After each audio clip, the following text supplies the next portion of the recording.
Welcome to this fourth video in this series of how to use your Sony ICD-ux560 to record your research interviews and focus group discussions. Now, in this video, I'm going to show you how to choose a recording filter. Again, we start from the settings menu and we're going to enter the settings menu, and yes, recording settings, and down below I'm using the down key to select recording filter and hit enter. You have three options: off, noise cut filter, and the low cut filter.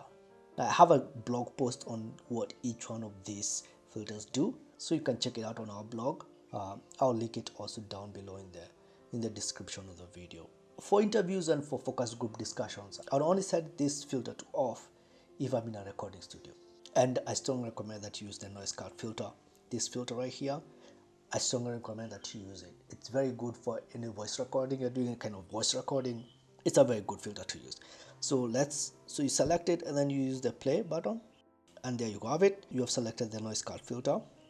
Now let me show you another way that you can also make that selection. You can also set that noise cut filter. If you go back to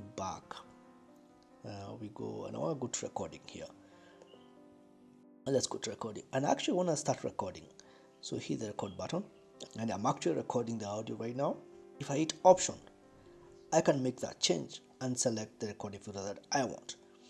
Now this is a very useful function to have and to be able to do while you're recording, because it allows you to choose the best filter and also the best microphone setting that is for your interview or your focus group discussion. But that is a discussion for another video. So that's it for this series.